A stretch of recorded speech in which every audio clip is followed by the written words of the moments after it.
Hi guys, this is Amy from Barnhouse Life, and this morning I'm making a apple puff pancake or a Dutch baby. And so I'm going to start off with 2 apples. They're large apples, and I'm going to peel them and then slice them really thin. And these are Honey Crisp, but it doesn't really matter what variety of apple you use. And then I'm going to cut up 2 more because we always like to have extra apples to put on top of it also. So I'm cutting up 2 small ones and 2 large ones.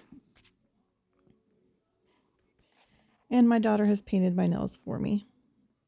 Now I'm going to add to the hot skillet 3 tablespoons of butter and start melting it.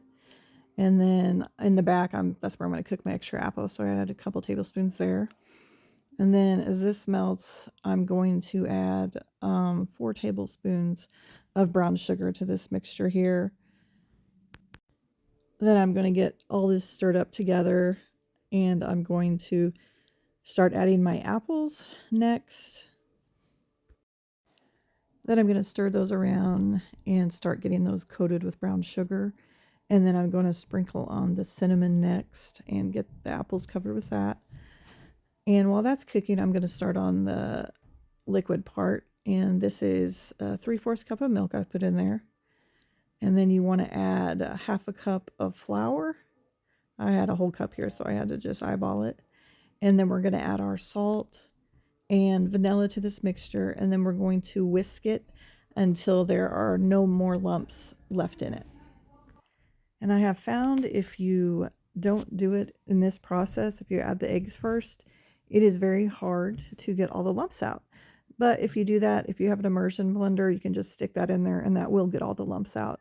But if you do this process and then add your eggs last, it normally the flour doesn't clump up. Now, after that's mixed together, we're going to move over to the stove, and my oven's getting close to preheated. So we're going to move the apples off the burner, turn the burner off, and then I'm going to pour the egg mixture over the apples. When the oven's preheated to 425, we're going to put this in the oven, and I had some bacon going, so I put it on the bottom shelf, and then about halfway through, I took the bacon out and put this on the top shelf. Normally 15 minutes, and it's done. Okay, it's been 15 minutes, and there's the apple puff pastry. I'm going to get it out of the oven, and I'm going to sprinkle some powdered sugar on it. And you can serve it with whipped cream or syrup or just eat it. My kids like to eat it just like this. Thanks for watching, guys. Let me know what you think about this if you tried it.